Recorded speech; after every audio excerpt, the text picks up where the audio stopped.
Hello बच्चों, नमस्ते नमस्ते। चलिए तो मैं फिर से आ गया हूँ। आज मैं आपको, हाँ, आप लोग सोच रहे होंगे कि सर इतने दिन से वीडियो क्यों नहीं डाल रहे थे। मैं दरअसल यहाँ था ही नहीं, है ना।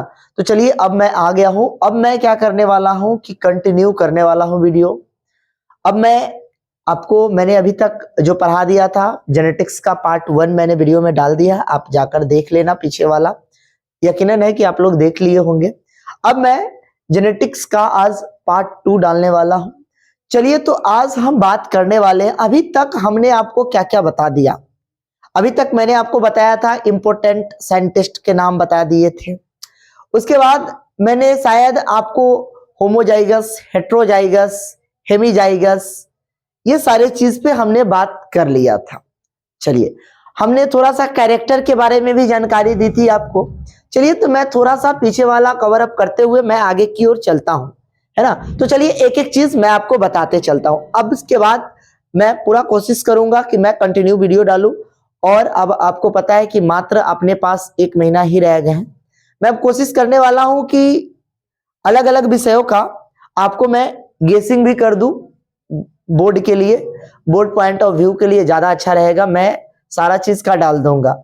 मैं अभी आपको इंग्लिश, हिंदी और इधर फिजिक्स, केमिस्ट्री, जो गैसिंग गैसिंग होता है ना, guessing question, objective type question, वो सारी चीजें मैं आपको वीडियो के माध्यम से दे दूंगा। यहाँ पे ये क्रैश कोर्स चलेगा, ये तो कंटिन्यू रहेगा, बाकी वो अलग से मैं आपको अपलोड कर दूंगा। ठीक है, तो मैंने आपको एक बार इन्फॉर्म कर दिया ताकि आप भी समझ के चलो, है ना। मैं कल या परसों से मैं देख रहा हूं, उसके बाद मैं क्या करूंगा, पहले मैं एक बार आपको इन्फॉर्म कर दूंगा, उसके बाद मैं क्या करना स्टार्ट कर दूंगा, है ना। मैं अपलोड करना स्टार्ट कर दूंगा।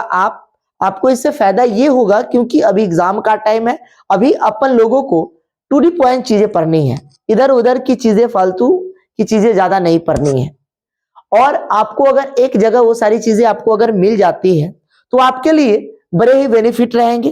तो आप मेरे चैनल को सब्सक्राइब कर ले ताकि आपको, और नोटिफिकेशन को ओके कर ले ताकि आपको क्या है कि किसी तरह का अगर इंफॉर्मेशन जाता है उससे रिलेटेड तो आप उसको अपना देख सकते हैं। क्योंकि मैं जितना भी वीडियो डालने वाला हूं अभी एग्जाम पॉइंट ऑफ व्यू को लेकर ही चलूंगा। खासतौर पे मैं बिहार बोर्ड को ही टारगेट करते हुए चल रहा हूं। वैसे जो अगले अदर बोर्ड वाले भी होंगे तो उनके लिए भी कोई प्रॉब्लम नहीं है, क्योंकि मैं पूरा एनसीईआरटी को फॉलो करते चल रहा हूं। तो सीबीएसई वाले हो गए और बिहार बोर्ड वाले भी होंगे, तो उन लोगों के लिए भी, सभी जितने भी बोर्ड है उन सभी को, क्योंकि सभी बोर्ड में तो एनसीईआरटी कॉमन ही होते हैं।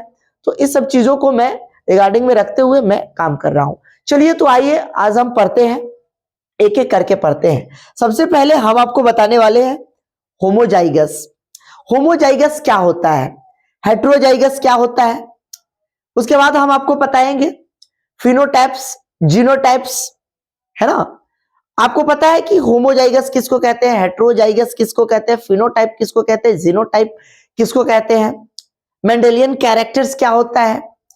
उसके बाद मैं आपको बताऊंगा इसी में फिनोकॉपी, जीनोकॉपी, है ना। ये सारी चीजें सब हम आपको बात करने वाले हैं। फॉरवर्ड जेनेटिक्स क्या है, रिवर्स जेनेटिक्स क्या है, फिर फॉर्क लाइन मेथड, ये सारी चीजें हम बात करने वाले। आइए हम एक एक करके, पहले हम एक एक करके पॉइंट पर बात कर लेते हैं कि आखिर हम किस किस विषय पे बात करने वाले, किस किस टॉपिक पे, सॉरी, किस किस टॉपिक पे हम लोग बात करने वाले हैं। आइए आज का जो टॉपिक रहेगा खास तौर पे, ये आप देख सकते हैं, हम आपको बताने वाले हैं होमोजाइगस। सबसे पहला टॉपिक जो रहेगा होमोजाइगस के बारे में बताएंगे। Homozygous, homozygous. उसके बाद हम बताएंगे आपको हेट्रोजाइगस क्या होता है, हेट्रोजाइगस, हेट्रोजाइगस, है ना, समयुग्मकी, है ना, विषम युग्मकी, युग्मनज कह सकते हैं आप। आइए उसके बाद हम आपको होमोजाइगस, हेट्रोजाइगस, उसके बाद हम आपको हेमीजाइगस की भी बात करेंगे, हेमीजाइगस, है ना। उसके बाद आपको मैंने बता रखा था जीनोटाइप्स क्या होता है, जीनोटाइप्स।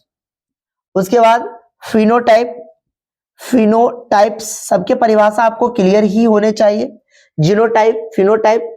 उसके बाद यूथेनिक, यूथेनिक, यूथेनिक, यूथेनिक क्या है, यूजेनिक, यूजेनिक, यूथेनिक, यूजेनिक, यूफेनिक, यूफेनिक। तो ये सारे चीज पे हम लोग बात करने वाले हैं। उसके बाद हम बात करेंगे फॉर्क लाइन मेथड पे। ये फॉर्क लाइन मेथड क्या होता है? Fork line methods, fork line method. और हम कैरेक्टर के विषय में थोड़ा सा बताएंगे आपको। कैरेक्टर, वैसे मैंने आपको अगले लेक्चर में लास्ट शायद कैरेक्टर के बारे में ही थोड़ा सा समझा कर किया था, आप देख सकते हैं उसमें कैरेक्टर। उसके बाद मैं बात करूंगा, कैरेक्टर के बाद बात करूंगा मेंडल के बारे में, है ना, मेंडलियन कैरेक्टर के बारे में हम सारा चीज बात करेंगे, है ना। मेंडलिज्म के बारे में, लिज्म के बारे में हम बात करने वाले हैं। उन्होंने जो पी प्लांट पे सर्च किया था तो क्या क्या बताया था।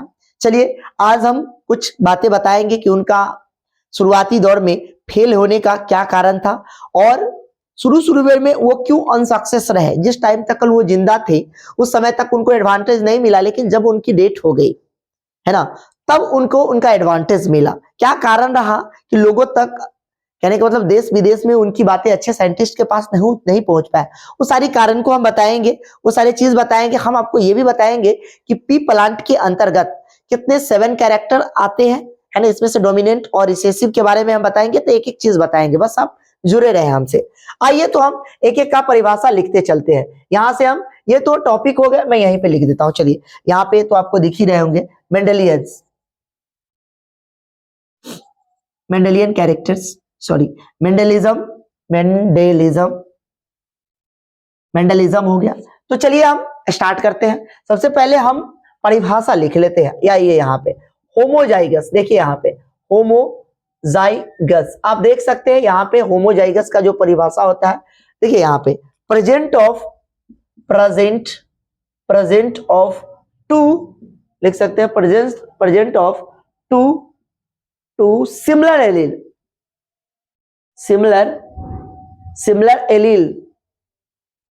allele of a gene, similar allele of a gene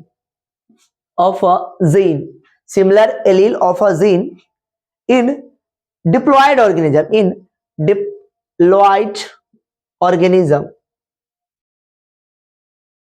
organisms is called, इसको हम लोग क्या कहेंगे? होमोजाइगस कहेंगे।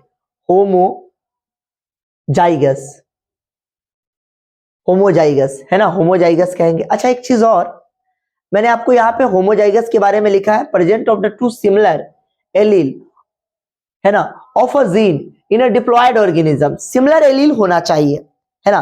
तो उसी का, अच्छा आपको मैंने ये भी बताया था डोमिनेंट कैरेक्टर क्या है, रिसेसिव क्या है। चलिए आज हम उसमें बात कर लेंगे। मेंडल साहब का जो कैरेक्टर्स के बारे में हम बात किए है ना, उस विषय में हम आएंगे तो वहां पे हम बात कर लेंगे कि डोमिनेंट क्या होता है, प्रभावी गुण क्या होता है, अप्रभावी क्या होता है। वैसे मैंने आपको शॉर्ट वीडियो के माध्यम से बता रखा है बहुत पहले। चलिए आइए तो आपको ये होमोजाइगस समझ में आया। जैसे मैं मान लीजिए कि मैं एग्जाम्पल जीनोटाइप के माध्यम से आपको समझाने की कोशिश करता हूं। जीनोटाइप्स, अच्छा जीनोटाइप जो होता है ना, ये रियल रेशियो होता है। क्या होता है? रियल रेशियो होता है। और जो फिनोटाइप होते हैं ना, फिनोटाइप, ये मेंडेलियन रेशियो के कहते हैं। फिनोटाइप्स मैंने परिभाषा लिखा रखा है जीनोटाइप्स और फिनोटाइप्स का, है ना। चलिए यहाँ पे फिनोटाइप कहते हैं मेंडेलियन रेशियो।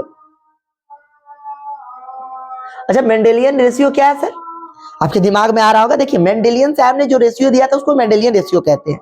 और रियल रेशियो यानी कि ओरिजिनल वे में जो रेशियो आता है, जैसे में कि मेंडल साहब हर बार जो एक्सपेरिमेंट कर रहे थे तो चीजों को पर्सनली एक स्क्वायर पुनेट चक्र जिसको कहते हैं उसके माध्यम से चीजों को दर्शा रहे थे, है ना। मैं भी कैरेक्टर के माध्यम से वो चीज के बारे में हम बताऊंगा, मैं बताऊंगा कि किस तरह से वो कर रहे थे, है ना। वो सारा चीज आपको खुद ही समझ में आ जाएगा, आप बस बने रहे।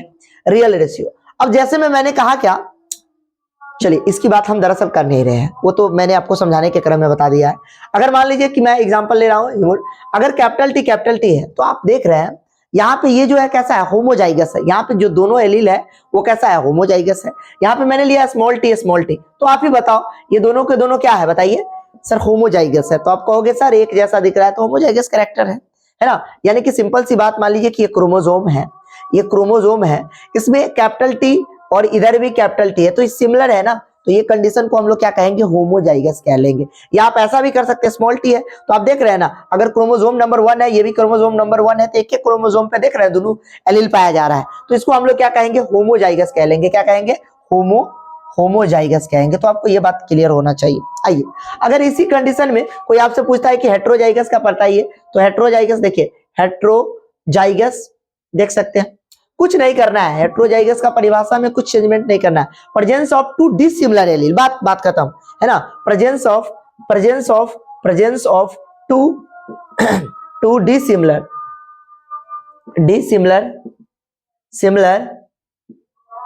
Allele, two dissimilar allele of a gene in a diploid organism, two dissimilar allele of a diploid organism हो गया। तो ये आप ध्यान रख सकते हैं, डिप्लॉयड ऑर्गेनिज्म है। चलिए, इसके एग्जांपल की अगर आप बात कीजिएगा तो वही चीज सिंपल सी बात है। जैसे मान लीजिए कि मैंने क्रोमोसोम बनाया, चलिए यहाँ पे मैंने क्रोमोसोम बनाना है दो तरह का, थोड़ा सा नीचे कम दिख रहा होगा इसीलिए मैं छोटा ही बना रहा हूं।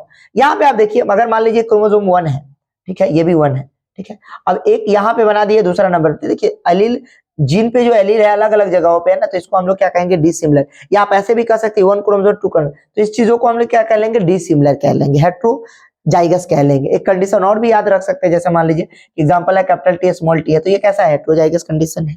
तो आप ऐसे भी ध्यान रख सकते हैं।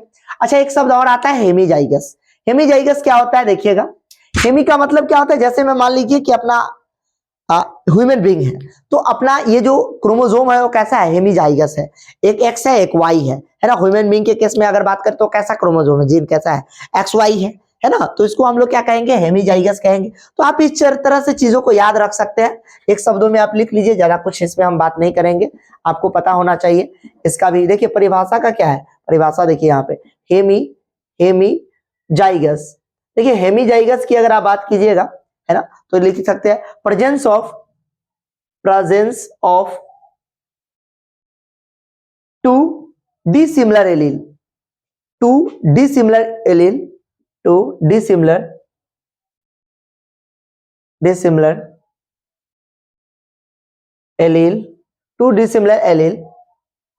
ऑफ अ जीन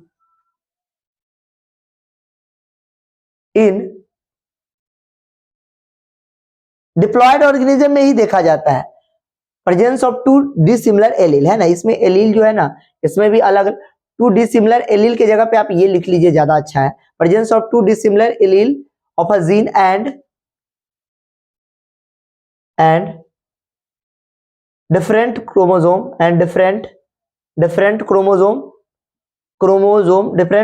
लिख सकते हैं इन डिप्लॉयड ऑर्गेनिज्म। भाई डिप्लॉयड ऑर्गेनिज्म में ही देखा जाता है, डिप्लॉयड ऑर्गेनिज्म, ये ध्यान रख सकते हैं आप। देखिए एग्जांपल आप सीधा सा याद रखिए, जैसे मान लीजिए अपना ब्लड ग्रुप XY है, यहाँ पे देख रहे हैं ना, तो ये क्या है, डिसिमिलर है ना, इसको हेमीजाइगस कंडीशन कहेंगे। तो ये सारी चीजें आपको क्लियर हो गया, ये हो गया क्लियर। अब हम जीनोटाइप फिनोटाइप की बात कर लेते हैं। देखिए जीनोटाइप क्या होता है और फिनोटाइप क्या होता है, एक एक चीज जरा सा हम बात करते चलते हैं। आइए अब इसको जरा सा हम मिटाते हैं, आपको ये सारी चीजें समझ में आ गई होंगी। चलिए तो हम थोड़ा सा आगे बढ़ते हैं। देखिए अब मैं आपको थोड़े से शॉर्ट में क्यों बताते चल रहा हूं, क्योंकि आपको पता है कि मैं क्रैश कोर्स स्टार्ट कर रखा हूं, तो क्रैश कोर्स में चीजें मैं रिवीजन तौर तरीका के हिसाब से करवा रहा हूं, है ना, तो थोड़ा सा तो स्पीड रखना ही पड़ेगा ना, है ना, क्योंकि चीजें तो सब कुछ कवर अप करने हैं, तो समय भी अपने पास कम है, तो थोड़े से स्पीड रखने पड़ेंगे। आप लोग कंटिन्यू काम करते रहो, मैं आप लोगों के लिए जो है सोच रहा हूं कि आप लोगों को मैं सबका गेसिंग करवा दूं, physics chemistry biology Hindi English सबका मैं कोशिश कर रहा हूं कि आप लोगों को अवेलेबल करवा दूं। मैं कराने से पहले आपको मैं इन्फॉर्म कर दूंगा, आप नोटिफिकेशन ओके करके रखो, जब भी मैं ये चीज भेजूंगा तो आपको अपने आप इन्फॉर्म हो जाएगा। तो आपके लिए एग्जाम पॉइंट के लिए सबसे ज्यादा इंपॉर्टेंट होने वाला है, क्योंकि वहां से चांसेस रहते हैं आने का, और अभी कम समय में ज्यादा से ज्यादा चीज हमें करनी रहती है, तो ये चीज तो आप करके ही रखो, नोटिफिकेशन ओके करके रखोगे तो आपके पास अपने आप इंफॉर्मेशन चला जाएगा, दिक्कत नहीं होगा मैं जब भी वीडियो अपलोड करूंगा तो। चलिए अब हम बात करने वाले हैं, यहाँ पे ये हो गया, इसके बाद जीनोटाइप्स की हम बात कर लेते हैं। जीनोटाइप्स, आइए जीनोटाइप से पहले हम फिनोटाइप्स की बात कर लेते हैं। आइए फिनोटाइप्स, फिनोटाइप्स। देखिए ये क्या है, it is shows for external appearances, it is shows for, it is shows for external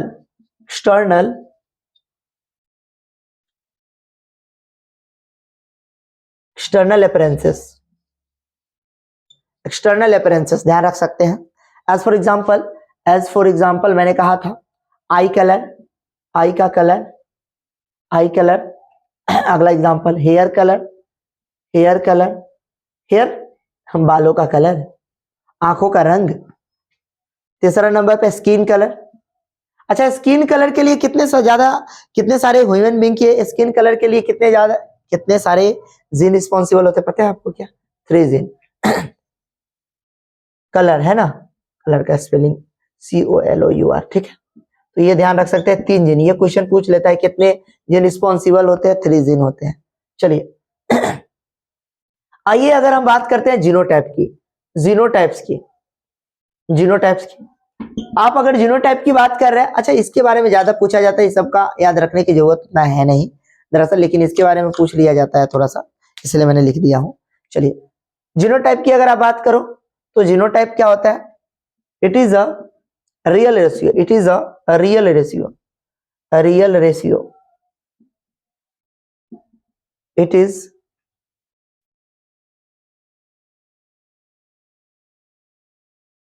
connected through genetic constitution, genetic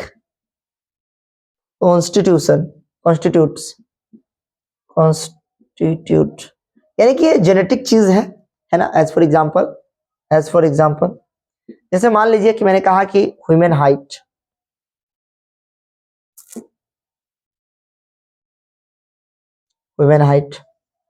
या प्लांट हाइट, कुछ भी ले लीजिए ना आप, क्योंकि चलिए प्लांट हाइट ही ले लीजिए। प्लांट हाइट तो आपको मैंने 3 चीज पढ़ाया था। प्लांट हाइट में 3 कैरेक्टर बताया था। क्या क्या बताया था भाई? ये टॉल होता है, कैपिटल टी संकेत टॉल का है। उसके बाद कैपिटल टी स्मॉल टी है। उसके बाद एक संकेत और बताया था मैंने, स्मॉल टी। तो आप इसको क्या कहते थे सर? टॉल कहते थे। इसको क्या कहते थे? तो आप मिडिल वाला है, मिडिल है, लेकिन इसको भी क्या कहते थे? आप टॉले कहते थे, याद है ना। स्मॉल टी को क्या कहते थे? ड्वार्फ छोटा है ना, या बौना कहते थे, शॉर्ट जिसको कहते हैं, है ना। छोटा या बौना जो भी कह लीजिए, है ना। ये बड़ा है, तो ये सब नामे हैं।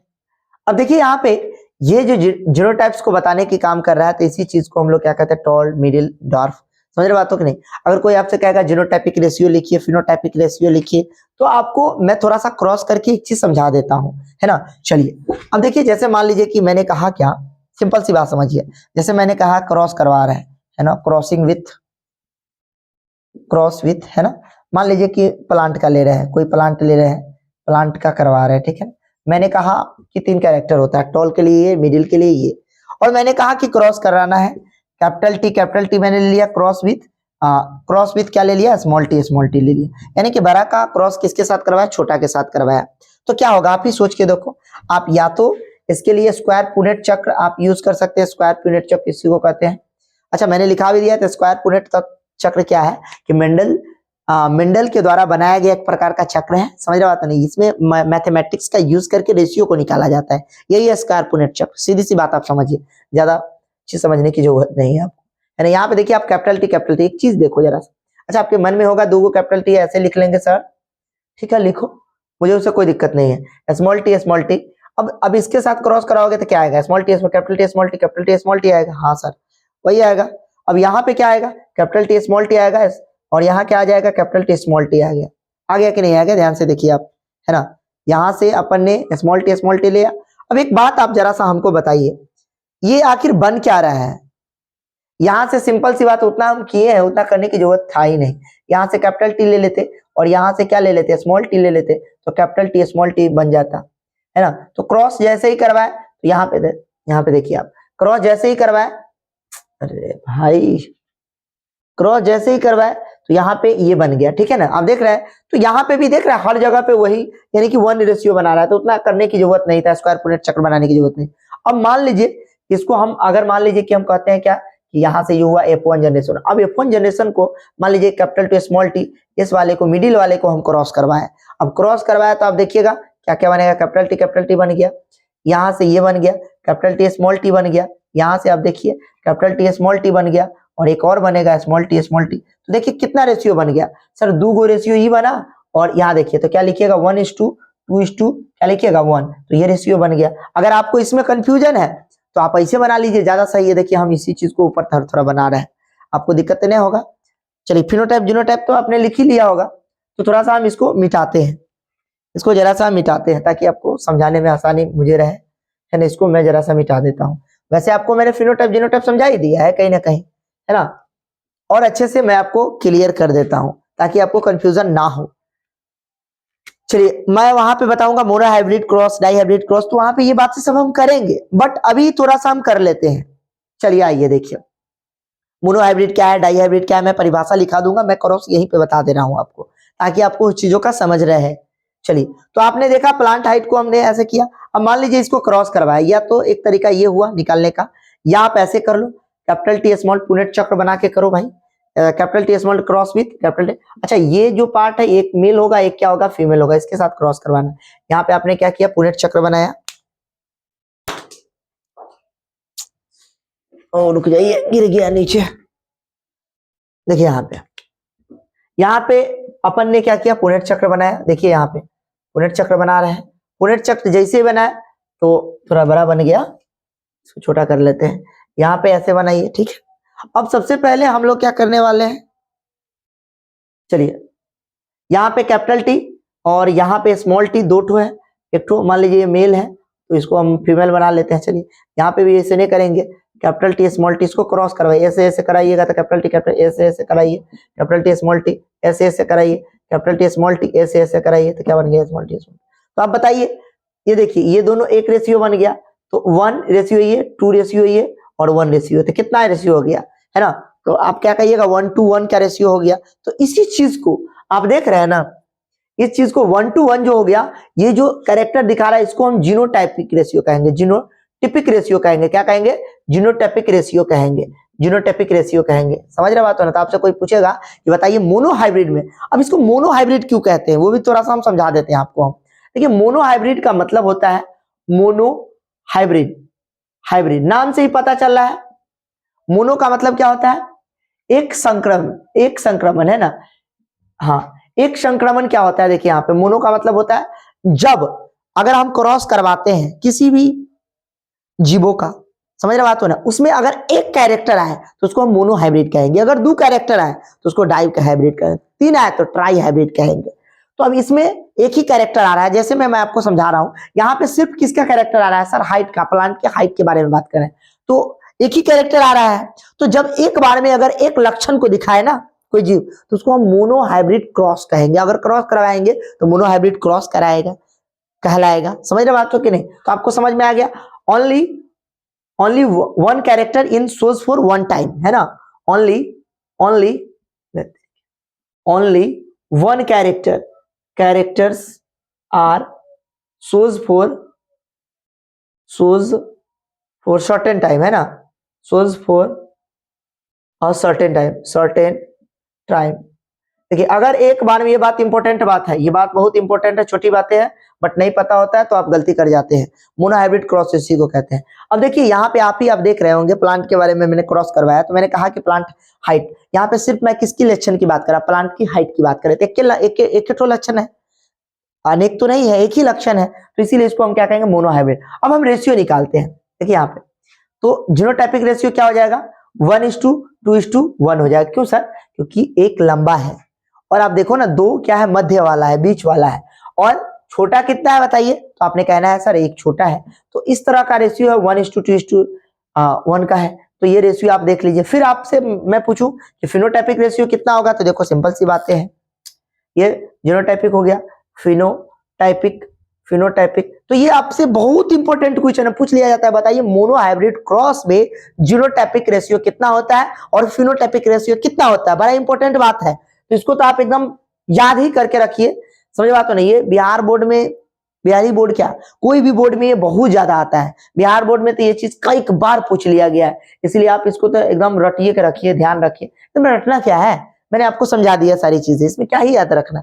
आप रेशियो बनाकर क्रॉस बनाकर देख लेना, आपको अगर ऐसे क्रॉस करने में दिक्कत आता है तो आराम से आप पूरे चक्र बना ला, आराम से दोनों चीज को अलग अलग लिखना, capital T small T capital T, और ये दोनों को क्रॉस करवाना, अपने आप आपको पता चल जाएगा कितना रेशियो कितना आ रहा है। अच्छा, फिनोटाइपिक का, जीनोटाइपिक का मतलब क्या बोला कि जेनेटिक कॉन्स्टिट्यूशन में जेनेटिक चीज ज्यादा आ रहा है, जीन वाला चीज आ रहा है। फिनोटाइपिक में आ जाइए, यानी कि फिनोटाइपिक किसको कहते हैं, जो बाहरी अपीयरेंस को शो करे, है ना, मॉर्फोलॉजिकल कैरेक्टर को बताए। तो चलिए आइए देखिए, इसमें बाहरी अपीयरेंस क्या है, इसका रेशियो आ जाएगा 3:1। सर ऐसा क्यों आप बोल रहे हैं, 3:1 क्यों बोला आपने सर? देखो यहाँ पे मैंने लिखा है small T capital T small T को मिडिल है, लेकिन इसको कहा जाता है टॉल ही। तो एक बात देखिए, यहाँ पे बड़ा तो एक तो ही है, और ये दोनों को भी ना हम टॉले कहेंगे। तो टोटल मिला के अगर हम बात करें तो टोटल कई गो है आप बताइए? आप बोलिएगा सर 3 गो है, लेकिन यहाँ पे ठीक है, मैं जान रहा हूं कि इसमें जो लक्षण है, अच्छा डोमिनेंट कैरेक्टर जो है इसमें टॉल ही है। जैसे मैं मान लीजिए, मैं आपको साधारण सा एग्जाम्पल देता हूं, जैसे मैं मान लीजिए कि कोई लंबा इंसान है, ठीक है, और बौना के लिए मान लीजिए अगर हाइट हम मान के चलते हैं इर्द गिर्द 6 फीट है, सपोज डेट मान लीजिए कि 6 फीट है हाइट लंबा के लिए है, और अगर हम बौना के लिए हाइट कहते हैं कि नहीं 2 से 2.5 फीट, 2.5 फीट वाले जो होंगे उसको हम बौना के अंतर्गत रखेंगे, अंतर्गत रख लेंगे, ठीक है। अगर मान लीजिए कि ना वो 6 फीट का होता है, नहीं कहने का मतलब वो 3 या 2.5 फीट का होता है, वो अगर में बीच में आ गया, मान लीजिए कि वो 5 फीट या 5.5 फीट का हो गया, तो 5 फीट 5.5 फीट के अंतर्गत आ गया, तो आप उसको क्या कहेंगे बताइए, लॉन्ग कहेंगे या टॉल कहेंगे? आप तो ना उसको लॉन्ग ही कह पाओगे, नहीं टॉल कह पाओगे, यानी कि मिडिल वाला है। लेकिन उसमें कैरेक्टर कैसा है सर? कैरेक्टर तो दोनों आ गया, क्योंकि लंबा होने का भी कैरेक्टर आ गया और छोटा होने का भी कैरेक्टर, क्योंकि इसमें क्या है, कैपिटल टी भी है स्मॉल टी, लेकिन फिर भी ना उसको हम जो कैरेक्टर जो दिखता है प्रभावी गुण होगा उसको हम क्या कहेंगे, टॉल ही कहेंगे। क्या कहेंगे, मिडिल वाले को भी क्या कह लेंगे हम, टॉल ही कहेंगे। तो इसी चीज को हम कहते हैं फिनोटाइपिक रेशियो। आपको अब क्लियर हो गया होगा।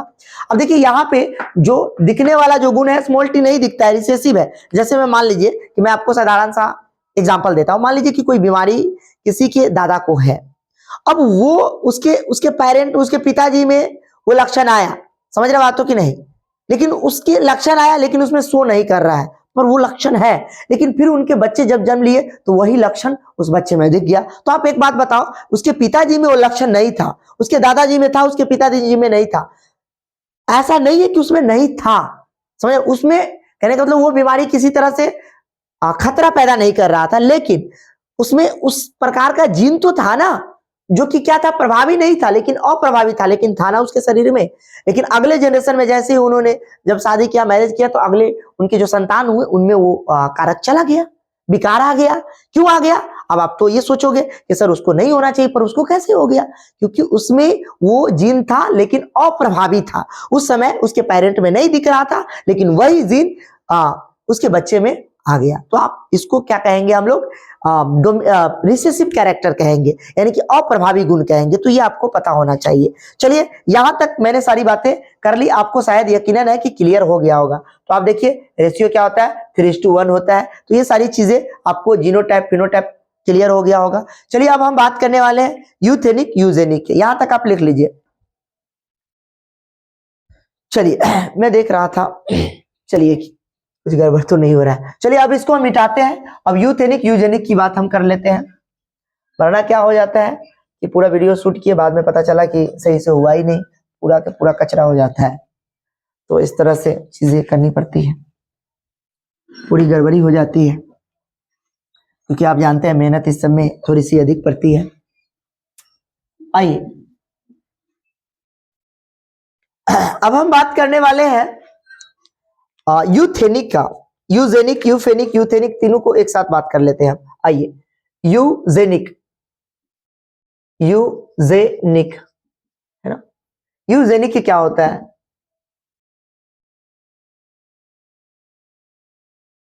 चलिए नाम से ही पता चला यूजेनिक है ना, इंप्रूवमेंट ऑफ ह्यूमन बीइंग। लिख देता हूं यहां पे, चलिए ब्लैक से ही लिख दे रहा हूं मैं, improvement of improvement improvement of human being, improvement of human being, improvement